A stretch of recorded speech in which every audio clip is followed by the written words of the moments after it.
All right, welcome back to From Arbitration. I got my man Mike Cariff on. He's going to talk to you about some things coming up, specifically some things he's doing, and then the rallies tomorrow. Now, since I'm going to have Mike on today, I'm going to do my episode tomorrow because it's going to be very lengthy.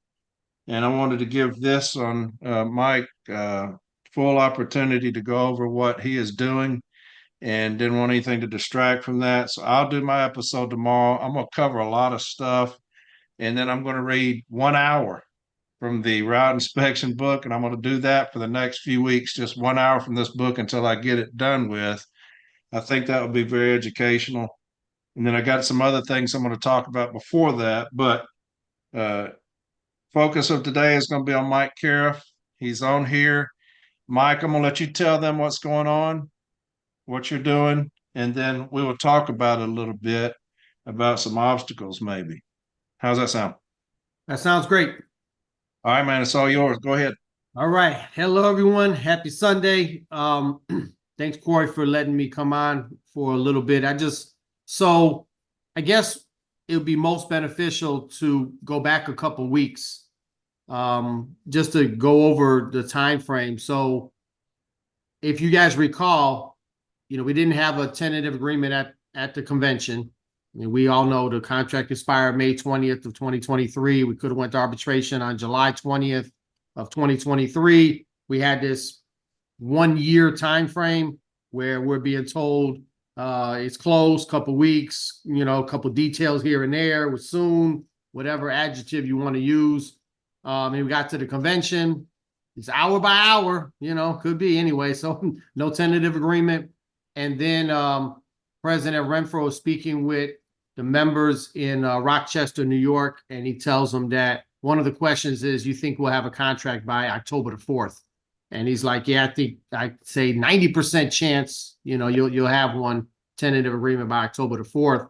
And so the week of October the 4th, there was a meeting scheduled in Houston that was, I guess, I was never, I never was given the details of the meeting because the meeting ended up getting canceled. But the meeting was going to take place in Houston during that week with all of the national business agents and President Renfro, except for me. And I've never really understood exactly what that was all about. But anyway, that's fine. So everyone was kind of, hey, you and everyone else is up in arms, and people in my region, they're doing petitions, and Hey, I can't have him go after my guy now. So I told you I'm gonna get somewhere with bad intention. They're gonna fuck with my guy. Well, everyone is thinking that there's like information on the contract, so you're having a meeting with the national business agents around the country. We want that information too. You have 16,000 members. Well, about 10,500 active members that obviously want the information regarding the contract update and everything. So anyway, I talked with President Renfro a little bit, and he ended up saying, I'm going to cancel that meeting because we're going to meet the week that just passed, which would have been October the Tuesday, Wednesday that just passed would have been, he set the meeting for October the 8th and the 9th. So I'm going to bring everyone out to DC, and we made flight arrangements. We're going out to DC. We're thinking we're going to, get an update on the contract or, have a tentative agreement. And then on that Friday, which was October the 4th, we did not have a tentative agreement. So I don't know if he went back and told the good people in Rochester what the situation was, but there was no agreement. And we're still expecting something this week that just passed. And he changed the meeting from Tuesday, Wednesday to Thursday, Friday, with the same thing that, we hope to be able to sit down with the details of the tentative agreement.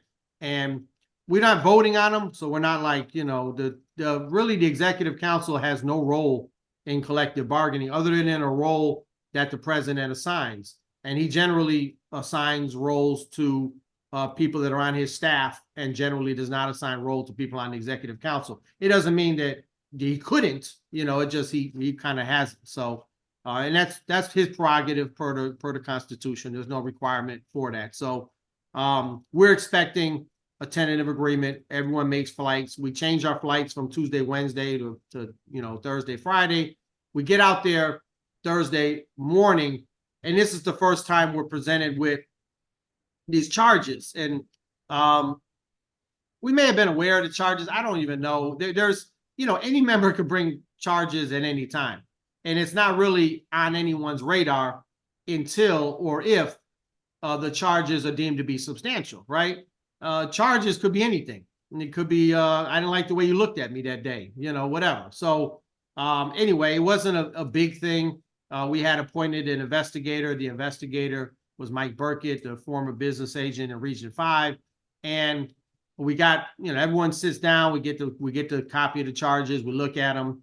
They were not substantial, and well, it wasn't just my opinion. Everyone in the room's opinion was that it wasn't substantial. We disposed of them pretty quickly. And then President Renfro convenes us again, and he's like, hey, we still don't have a tentative agreement. And he's still doing the thing of, I hope to have one. And he said, hey, there's a rap session in Region 6 this weekend. There's rap session in Region 10 this weekend. There's a lot of branch events, and basically it's like he knows and we know and everyone knows that it's time already, man. It's time to tell people what the details of this tentative agreement is, because keep in mind with the contract, we still have to vote on this thing.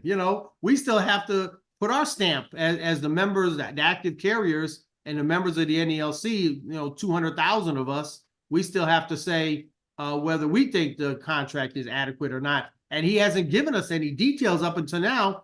There's people that say if it's not a $30 an hour starting pay, they're not signing on to it. There's people that are looking for, are you doing something for maternity leave? Are you doing something for the grievance process? Are you doing something about mandatory overtime? Are you doing something about getting a schedule for the auxiliary workforce?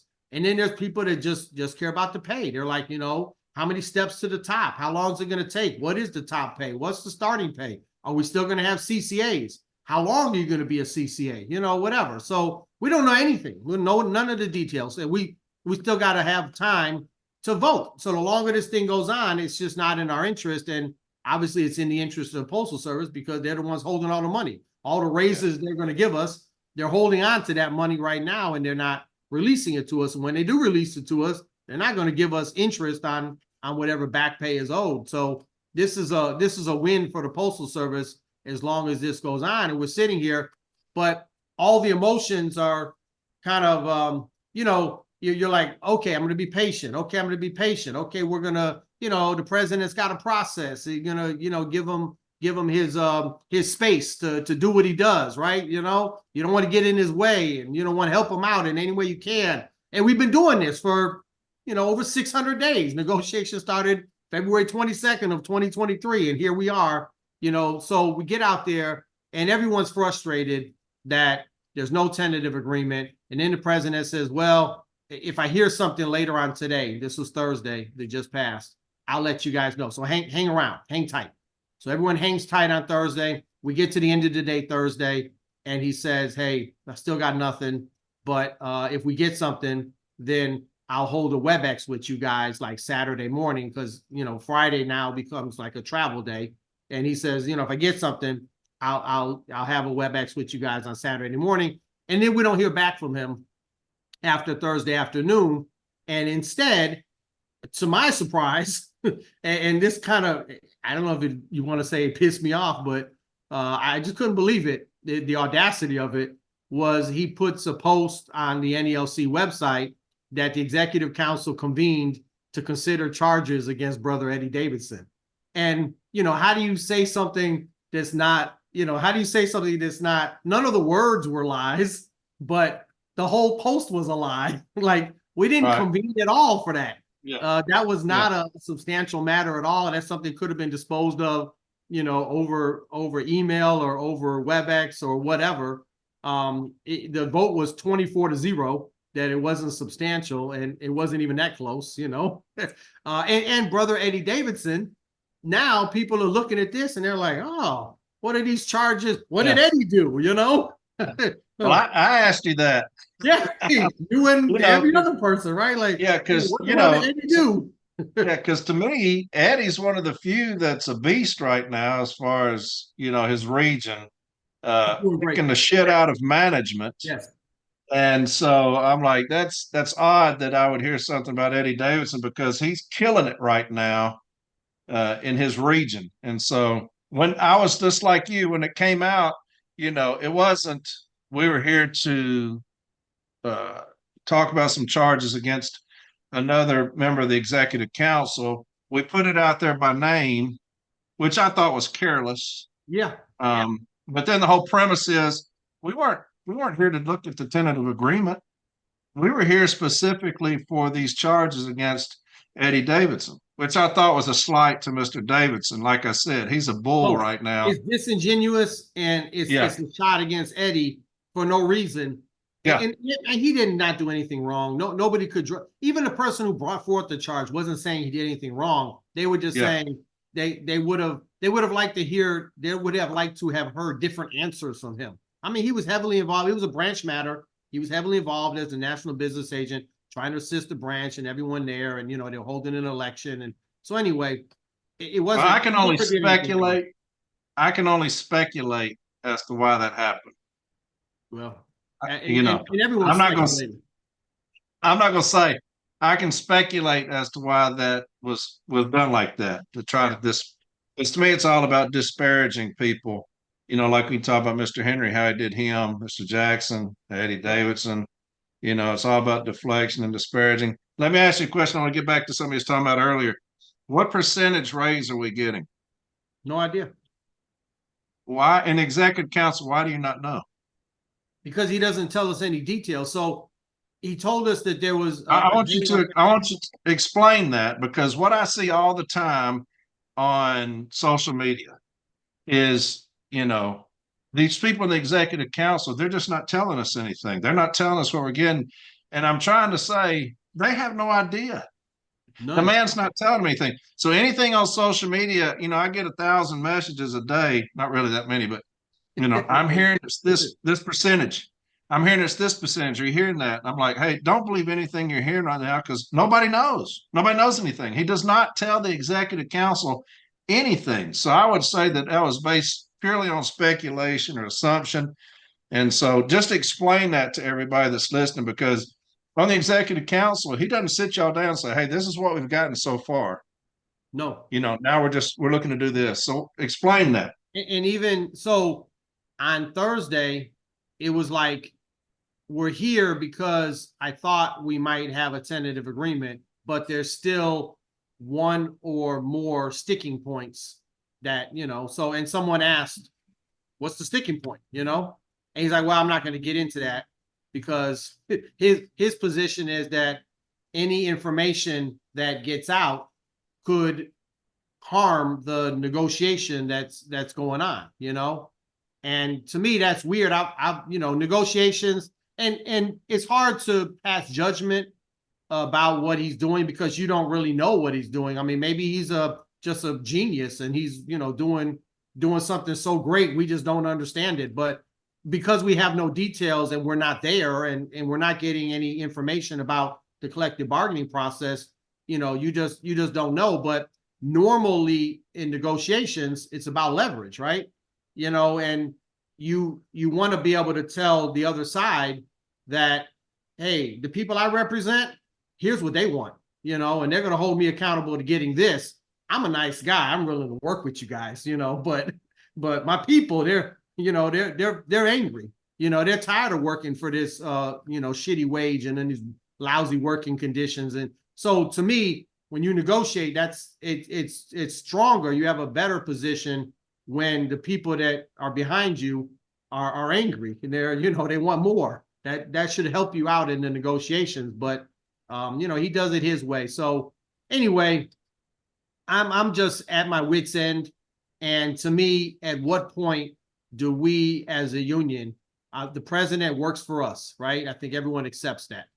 And at what point do we call this, it's not just him doing it his way, but it's just negligence.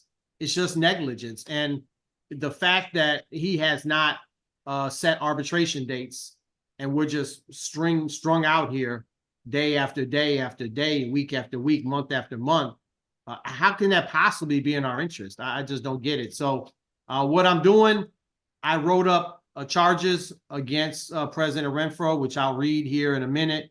And then we created a form so that any member of the union, because the question that I kept getting was kind of like what you just asked. Well, you know, what, so the president says we don't have a tentative agreement yet, and you guys do what, right? 20 something other people in the room.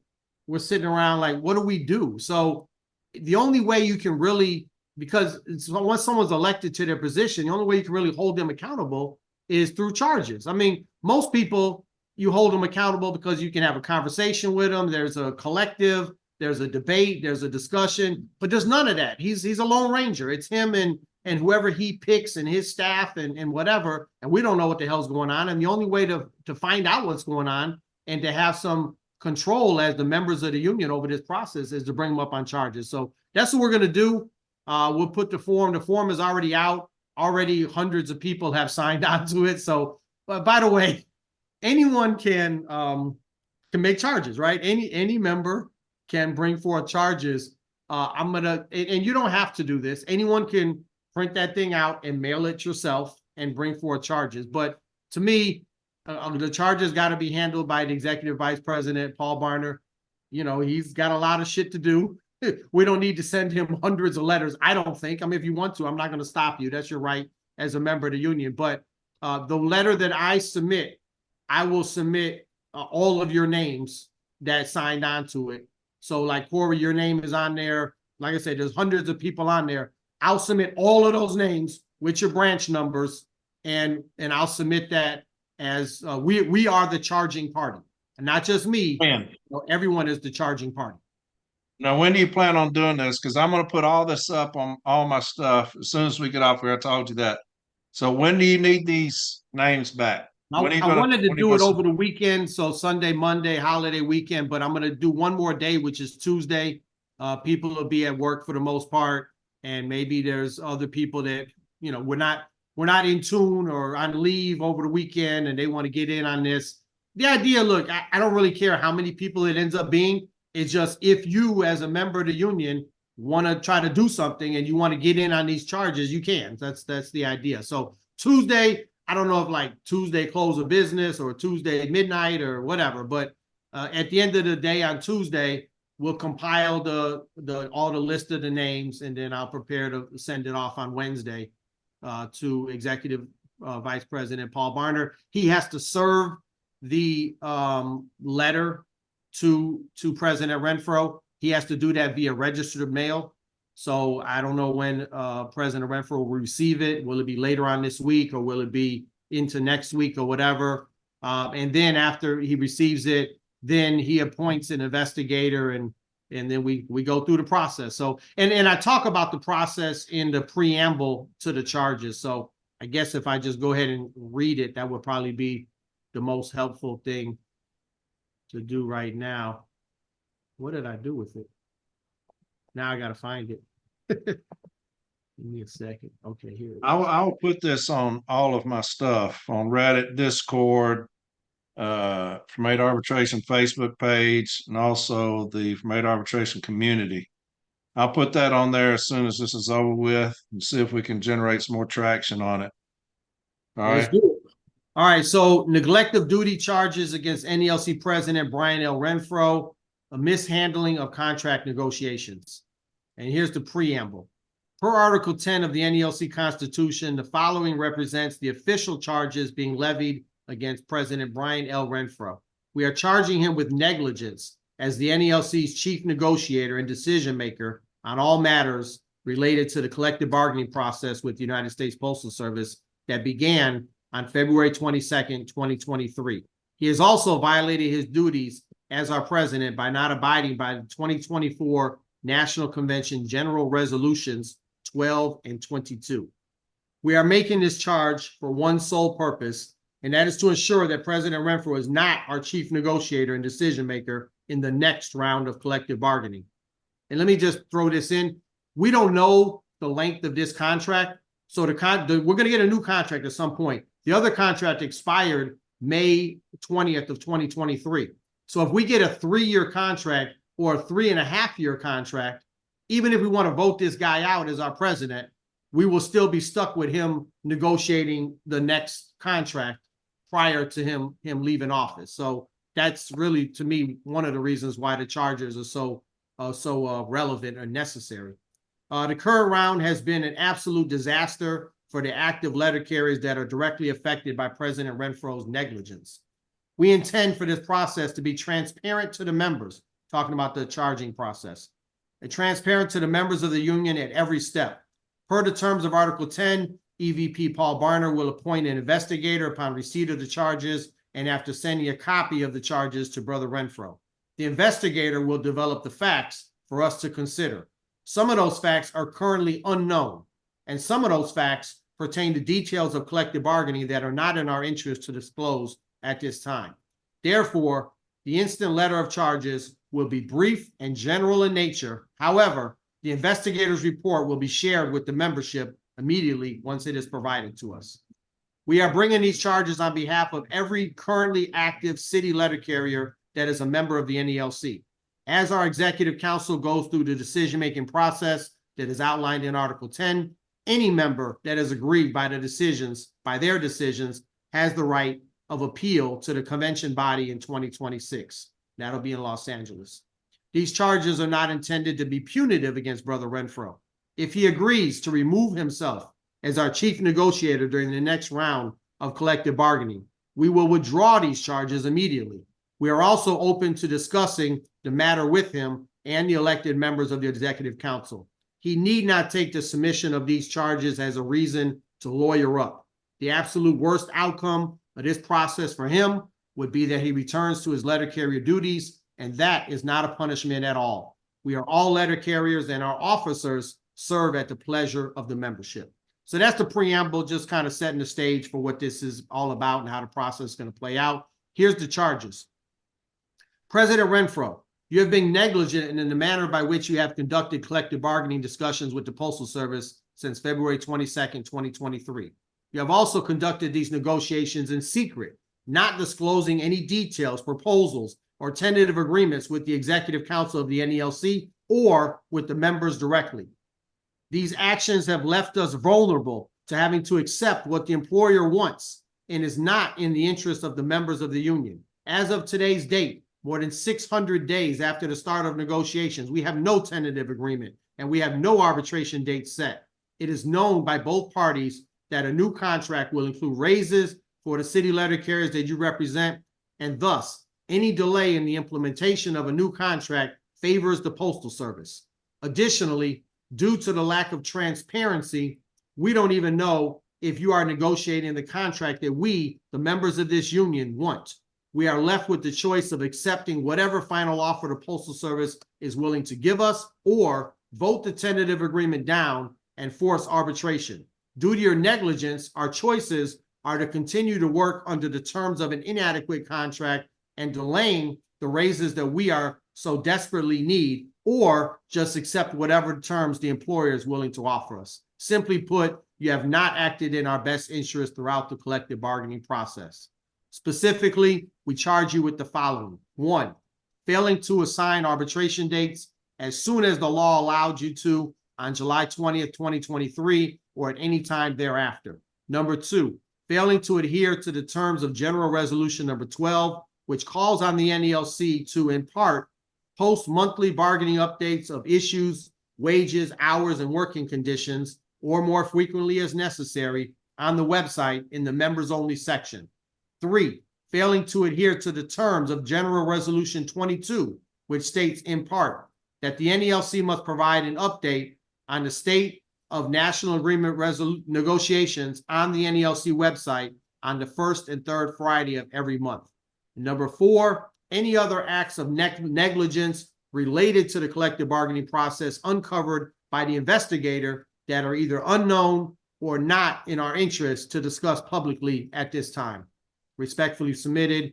And then, I put my name. Everyone that wants to sign on to it puts their name, and we submit these as the charges. So there you have it. There you have it, man. All right. So I don't know anything about, I'm a city letter carrier, small station. I may listen to from FATA arbitration or get online every once in a while. And then I hear you talk about scheduling arbitration as soon as the law allowed on July 20th of 2023. What are you talking about there? As soon as the So, law allowed? so when we went out on strike in 1970, I'm talking about the letter carriers at that time, led by Vince Sombrado in New York City and all across the country. They went out on strike. It was an illegal strike. They put their livelihood on the line. And what they won out of that, in addition to a better contract for them at that, right in that moment, is they won the change in the law. And the Postal Reorganization Act of 1970 became the law. And the law said you negotiate with the employer directly on the terms of the contract. We now have collective bargaining. Somebody should tell the president collective begging is over. We're on collective bargaining now. And if you don't come to an agreement, you have the right to go in front of a neutral arbitrator to get the terms that you either think you deserve or that you're entitled to, right? And so they put a 60-day cooling off mediation period in there. So if our contract expired on May 20th of 2023, we can't go to arbitration until July 20th of 2023. But unless there's some reason I'm missing, and we've been talking about this for hundreds of days, I don't understand for the life of me, and I think most members of the union cannot understand why the hell we don't set arbitration dates, even at least just to have that leverage, and that's why I say, to me, at what point does it become negligence? You're letting all these days go by and you're hurting our bargaining position, and you're putting us in a bad spot because, we know we're going to get a raise. We need a raise, but the longer you wait to present us with a tentative agreement, now, if we want to vote it down, we're stuck in a bad place where we got to vote it down against our own interests because now we're going to delay our raise even further to force arbitration. So I just think this whole process has been lousy and has been very harmful. And the law, it really pisses all over the people that went out on strike.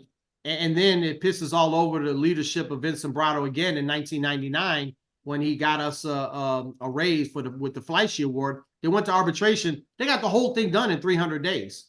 The whole thing, the arbitration, the award, everything, and went up a level over what APW was getting. We separated ourselves from them, and now we're sitting here with a contract that pays our starting PTFs $22.13 an hour, and starting PTFs for the clerks are making $27.28 an hour. Vince Sombrado is spinning in his grave, looking at this, and like I said, no end in sight, no end in sight. So what's tragic? It's funny but tragic, Mike, is when we were dealing with the charges at the convention, and these business agents start getting involved. And one of the things, there was two main things that you kept hearing. One was, well, if you get rid of Renfro, you're stuck with Barner.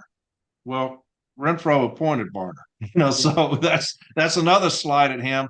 And the other one was, if you get rid of Renfro, it's going to push these negotiations further down the line. Well, hell, right. Here we are. I've had people tell me that bringing forth charges is just going to delay the negotiations. I'm like, at this point, there's nothing you can actually say delays this. And it's self-delayed. It's delayed by him, Yeah, we talked a while back, Mike, and I still believe this is true. You starve a man long enough, and he'll eat shit if he has to. Yeah, and it'll be delicious. And it'll be delicious. Be like eating, Maggiano's. If you starve somebody long enough through this process, they get so desperate for anything. You could sell them on a 1% raise, and say, hey, at least we got something. I look at this delay and I'm thinking, and the reason, I want you to talk about Resolution 22 in case anybody doesn't understand that.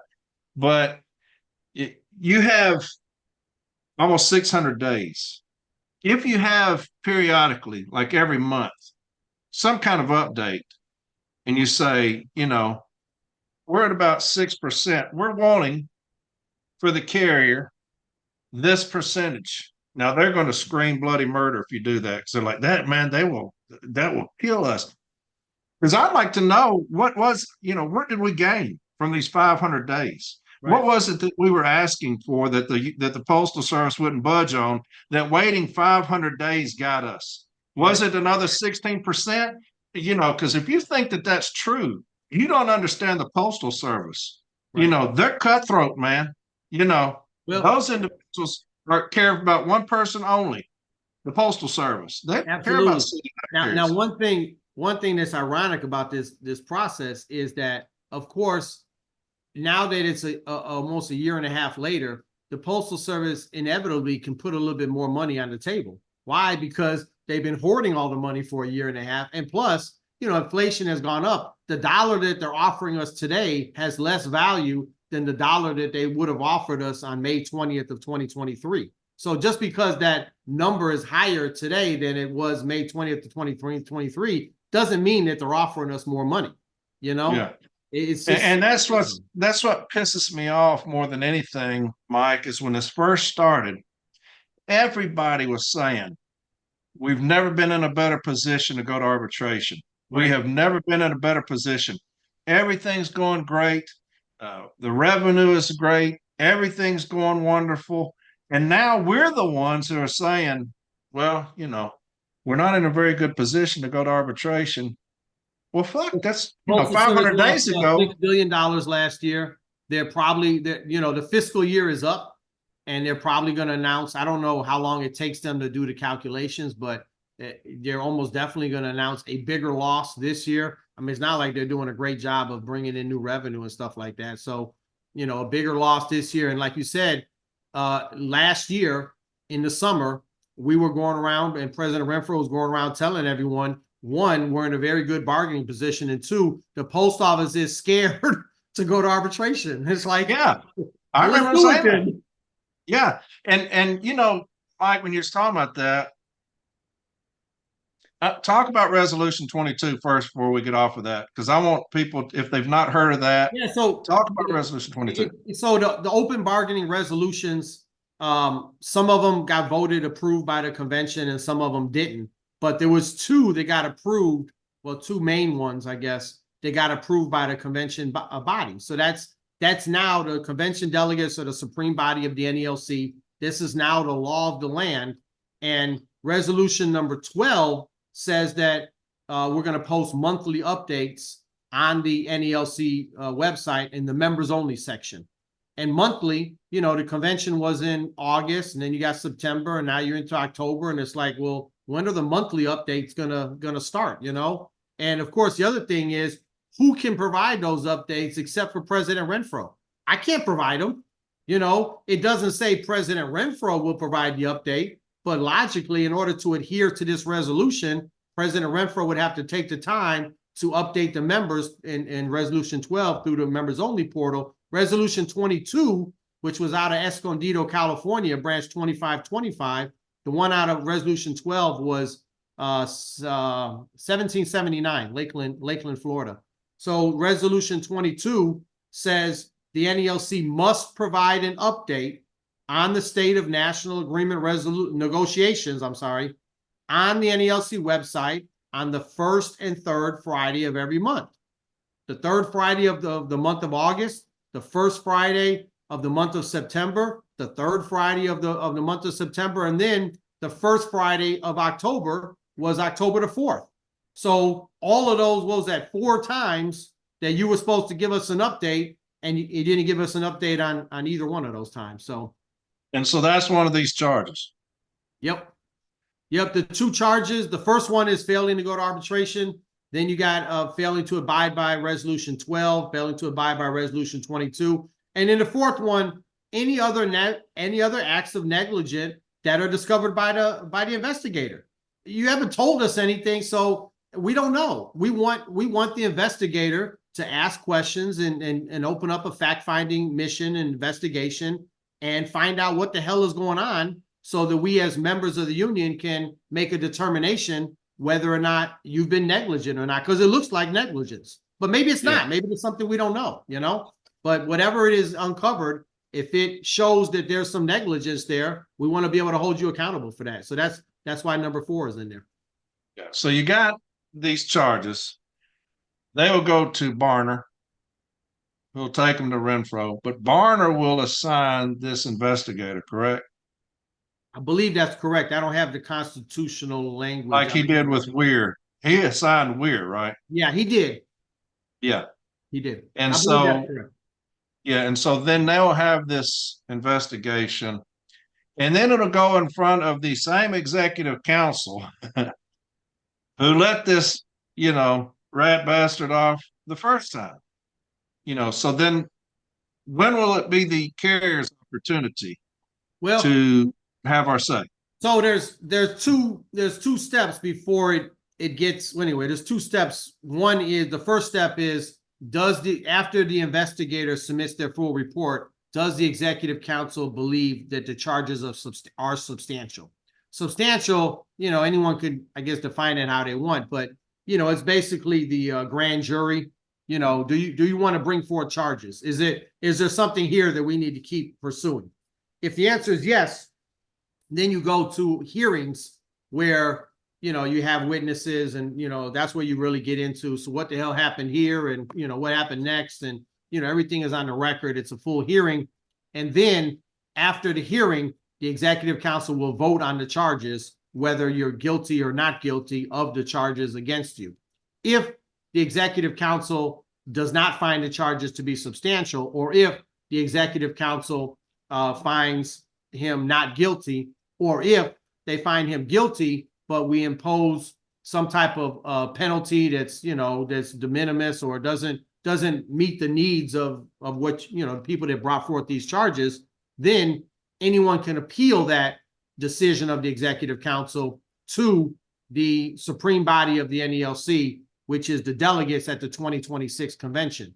And that's why I was saying, looking at the long game, we don't know how it'll play out between now and then, but at least we'll have the option at the convention in 2026 to say, no, Mr. Renfro, you are not going to be our chief negotiator in the next round of collective bargaining. And obviously we can elect a new president in 2026, but that president is not installed until December of 2026. And there is some scenarios where we would have to negotiate a new contract prior to December of 2026. And unless he can show that he's done a capable job this time, there's no need for us to harm ourselves and just give him another opportunity to harm us again. So who decides whether this vote's going to be public? Whereas, last time it was a private votes because nobody wanted to have their name associated with Renfro. And then, of course, it got leaked out. Some of them were saying, "Hey, I was on Daddy's side." So, who is it that decides if this vote's going to be public or private? Well, I don't remember. So you have, how like Congress has their own kind of internal rules, how they operate. We're going to bring this bill forward. We have this committee, blah, blah, blah. There's nothing in the Constitution that directs the executive council on how to operate. So I don't recall if last time it was voted on or if it was just proposed. But, if the majority want to have a secret vote, then it'll be a secret vote. But of course, at the convention, anyone can call for a teller vote, a roll call, or whatever. And then everyone has to stand up or sit down, and you can see how people vote. Me personally, I represent the members in my region, and I will tell them how I vote on anything. I mean, it's not just charges or whatever. On anything that happens, I debrief the members who I represent, because they're the ones paying my salary. They're the ones paying my expenses to go out to DC and to participate in these meetings. And I'm their elected representative. So, I mean, I can't speak for my colleagues. I know some of them feel the same way and they do the exact same thing that I do. And some of them don't feel that way and they don't do that way. And that's a discussion between them and the members in their region. I'm not really in on that, but you don't have to have it a secret vote. You don't have to have an open vote on the executive council, but we'll do whatever we think is best on the council as far as how we take these votes. And then the decisions that we make are subject to appeal by any member of the union that feels aggrieved by said decision. Yeah, I just, it's too much of a, right now, until we can make change, it's too much of a good old boy system in there for me to trust it to, it's like a good old courtroom back in the old South, where you come in there and they're going to protect their own regardless of the evidence against the person. That's what the executive council reminds me of right now. Just the good old boy, good old Southern court system. You know, like if you ever saw the movie A Time to Kill, Yeah. or all that happened, and then the judge is like, charges dismissed. And that's what the executive council reminds me of now is the good old boy system. And that's what's going to happen when you have all this turnover in his next executive council. You're going to see him put those good old boys right back up in these positions. Nothing will change. It will stay the good old boy system.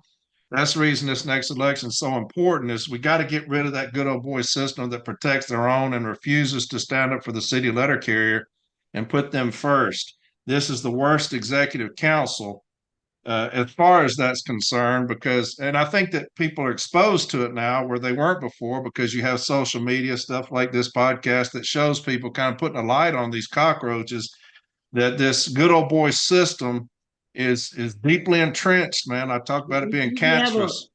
We have a bad president, and so we all convened out there, and it's I don't say that because I'm running against them. I don't say that for any joy or whatever. It's just it is what it is. It is what it is. I mean, and that's the evidence against it. You can't show me one good thing this guy's done. And I've asked a million people, show me one good thing that this guy's done since he's been president. He completely fucked up TRAP with those memos because he had to have something with his name on it, just revolutionizing the route adjustment process, and fucked that over. This contract, Exhibit 2 or Exhibit B, there's nothing that's come out of this presidency that's any good. And to me, it's because the good old boys, like I said, have protected this guy. Even when those first charges came out, I said, watch them circle the wagons around this clown. And that's exactly what happened. And so I don't have any faith in them whatsoever, and that's a shame. And that's fair. The executive council runs the union in between conventions. The convention body is the supreme body of the union. The executive council is supposed to be, number two. They run the union. We run the union in between time, but we have such an ineffective leader. And I'll give you an example. This week, we all go out there and we have no information to discuss. We don't have any details of a tentative agreement that we could pour over and ask questions about. So you have all this time, right? And we're all sitting there looking at each other. And I'm like, shouldn't we be talking about, the grievance backlog? Shouldn't we be talking about the different bills we have in Congress? Shouldn't we be talking about some of these memorandums? Should we be talking about, arbitration, step B, whatever? I mean, there's the whole laundry list of issues that we're facing, right? And we literally, the only thing we did, I was about to say we did nothing, but we handled the charges, and the charges against Brother Davidson with nothing. So of significance, we did nothing. And that pains me because I'm part of this, right? And I want us to be productive as a council. But if you're objective and you're honest, you have to say the truth of the matter is the executive council has been very ineffective. It's been very ineffective under the leadership of President Renfro, because the president is the leader of the executive council. Talk about these rallies, my man.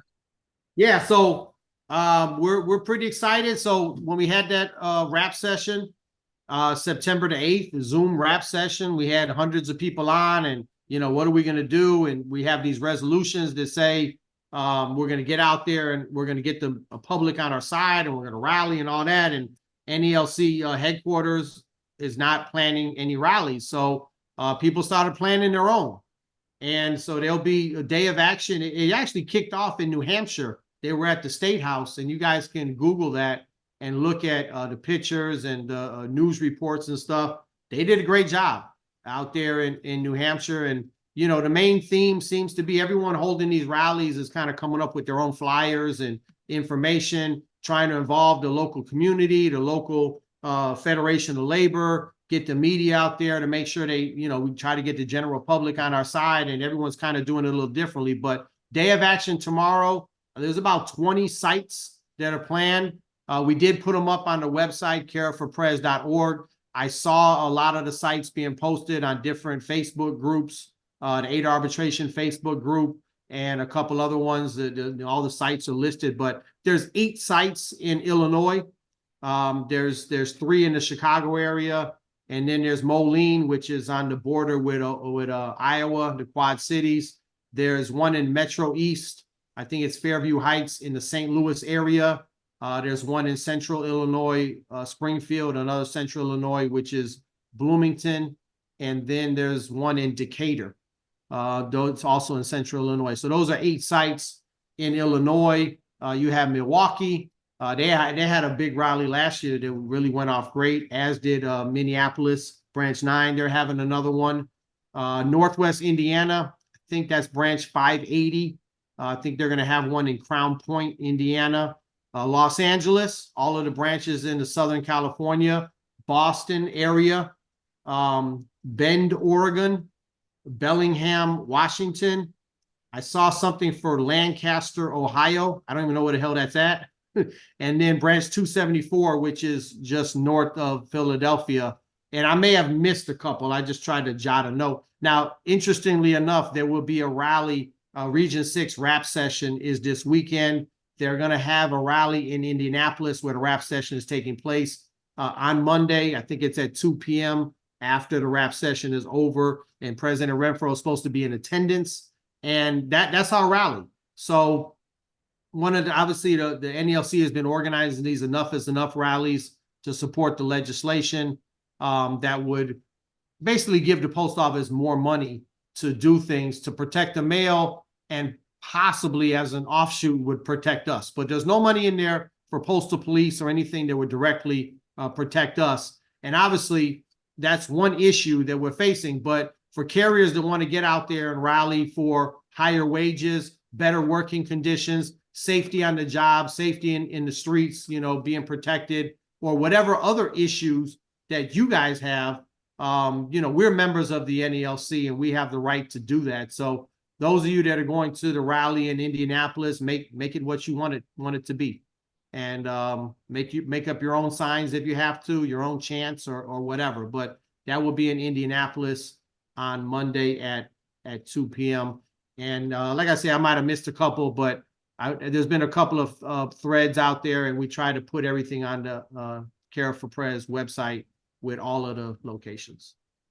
All right. I just put everything up on all of mine on Reddit, Discord, and promote arbitration as far as the charge. Get as many people to sign that as possible. I just did it before we came on, and get some traction on that. And one thing, Corey, in case I forget. So we're out there having these public rallies, and we want to get the public on our side. It's beneficial in bargaining. It's just beneficial kind of period. But we don't want to dare air our dirty laundry per se. One of the reasons why I wanted to bring forth these charges on the same weekend that we're doing the rallies is we have an avenue to address our issues internally. It may be frustrating as hell that we haven't been able to make any progress with our president up until now, but we do have avenues to do that. We are a democratic organization. We need to utilize the tools we have internal to the union, inside of the union. When we're out there on the street, let's not talk bad about our president or anything like that.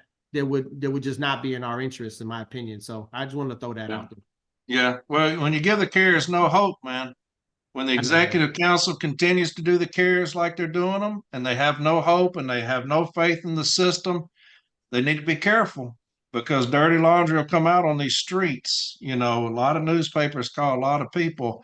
And when the executive council continues to let the city letter carrier down because of their negligence and letting this son of a bitch just have free reign or whatever he wants to do and kissing that ass, the city letter carrier is only so forgiving, man. I've been one for 32 years. And so I understand the city letter carrier more than most. And so I agree, but the executive council has brought this on themselves by being negligent and trying to protect this guy to the detriment of the city letter carrier. I will always put the city letter carrier first, my brother. I know you're right to do that. And look, there's no excuse. There's no excuse for this. And I hope, and I can't speak for nobody else on the executive council, but you guys that are members, obviously speak with your business agent in your region, even your national officers. I'm serious. Like, everyone should be fed up with the fact that we've given our president so much leeway to conduct these negotiations in whatever manner he sees fit. And he's totally failed us. And we've been going around the country or around our regions for the business agents, telling people, hey, have patience. We're working on it. It's coming soon. And we've been lying to people, right? Like, not purposely, but, that's a lie. When we told people last summer that something was going to come soon or we would go to arbitration, when we said that, which I was one of the people saying that because that's what I was told, right? That was a lie that ended up not being true. And it hurts me to lie to the members of the union. I never would do it intentionally, but that was the position we were put in. And that's what I was fixing to say. You're not going out there intentionally spreading misinformation. You're being told something by the president of the NLC, who is a notorious liar. And so, but you have to take that at face value. If he's telling me something, I have to tell my members something because I work for my members. That's what I do as a business. I work for them. I don't work for Renfro or Barner or anybody else. I work for the members because they pay me my salary and they need to know something. They're eager to know something. And so when the president comes out and he says, hey, we're going to have something real soon, obviously I'm going to go to him and tell him it's going to be real soon. And so, right. That is what it is, my brother. All right, man. Well, we've good luck to you. Yeah, man. I appreciate it. I appreciate you signing on to the charges. We got Cariff and Walton et al., on these charges, and we'll see where it goes. My name's on there, baby. I'll go up to that mic and stand there for 3 hours next time again, like I did the last time. Exactly. It just like, to me, it just opens the door for an investigation, and we'll see where it goes. I'm not, we don't have to get entrenched on it has to be this or it has to be that, but at some point you got to say this is not okay. And I think we've reached that point. We probably reached it a long time ago, but we've been overly an abundance of patience, an abundance of grace, and that's good on us. But it's time to make sure that we're represented, and this is just a way to make sure that happens. I got you, my brother. Hey, I appreciate you coming on and talking to the people, man. I appreciate you. I appreciate you as always giving me the mic and also giving up your time on your off days and everything, brother. Keep up the good work. Anytime, my man. I love you, my man, and I will talk to you. I'll talk to you later on this week, but I'll make sure I'll say something again tomorrow. I'm gonna do my episode tomorrow. I'll say something again tomorrow to make sure that those are in by Tuesday. COB. That's close of business, in case you didn't know. Yeah, I got you. All right. Sounds good, my brother. Appreciate you, man. All right, Michael. See you, baby. Bye.